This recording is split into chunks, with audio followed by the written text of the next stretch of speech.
नमस्कार, मैं तृप्ति Bhatnagar, energy healer एवं कोच।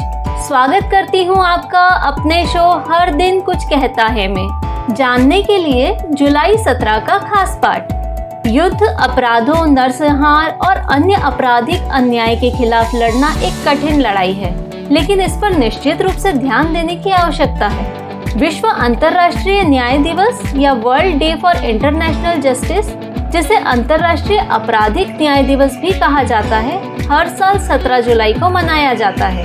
यह दिन विशेष रूप से न्याय के महत्व को समझने, न्यायिक प्रणाली के सुधार को प्रोत्साहित करने और विश्व भर में न्याय के प्रति जागरूकता बढ़ाने के लिए मनाया जाता है। विश्व अंतर्राष्ट्रीय न्याय दिवस का मुख्य उद्देश्य नरसंहार, युद्ध अपराध, मानवता के खिलाफ अपराध और आक्रामकता जैसे अत्याचारों को संबोधित करने और रोकने में अंतर्राष्ट्रीय कानून और संस्थाओं के महत्व पर प्रकाश डालकर न्याय, शांति और सुलह को बढ़ावा देना है। इसके लिए ऐसे अपराधों के अपराधियों को जवाबदेह ठहराया जाए और पीड़ितों को न्याय और मुआवजा मिले। इस आवश्यकता से नूर्नबर्ग परीक्षण उत्पन्न हुआ, जिसे कई लोग स्थायी अंतर्राष्ट्रीय न्यायालय की स्थापना में एक मील का पत्थर मानते हैं। द्वितीय विश्व युद्ध के बाद नाजी युद्ध अपराधियों को न्याय के कटघरे में लाने के लिए जर्मनी के नूर्नबर्ग में 13 परीक्षणों की एक श्रृंखला चलाई गई। प्रतिवादियों, जिनमें नाजी पार्टी के अधिकारी और उच्च पदस्थ सैन्य अधिकारी, जर्मन उद्योगपति, वकील और डॉक्टर शामिल थे, को शांति के खिलाफ अपराधों और मानवता के खिलाफ अपराधों के आरोप में दोषी ठहराया गया था। मानवता के खिलाफ अपराधों के लिए पहली बार किसी पर मुकदमा चलाया गया था और नूर्नबर्ग परीक्षण उस समय विवादास्पद थे।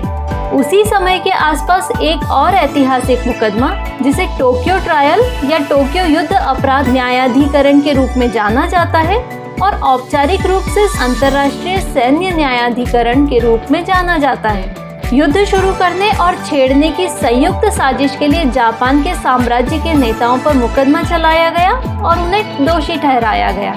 इन्हीं सब को देखते हुए 17 जुलाई 1998 को रोम, इटली में एक राजनयिक सम्मेलन में संयुक्त राष्ट्र के समक्ष अंतर्राष्ट्रीय स्तर पर गंभीर अपराधों के आरोपियों पर मुकदमा चलाने की एक संधि का प्रस्ताव रखा गया था। इस संधि के कारण 2002 में अंतर्राष्ट्रीय आपराधिक न्यायालय (ICC) की स्थापना हुई। ICC केवल तभी हस्तक्षेप करने में सक्षम है जब कोई देश जांच नहीं कर सकता है या अपराधियों पर मुकदमा नहीं चला सकता है। और अंत में, क्या आप जानते हैं, 17 जुलाई 1850 को हार्वर्ड वेधशाला में तारे की पहली तस्वीर ली गई और 17 जुलाई 1947 को भारतीय यात्री जहाज रामदास मुंबई के निकट तूफान में फंसकर डूब गया, जिससे जहाज पर सवार 724 लोगों की मौत हो गई।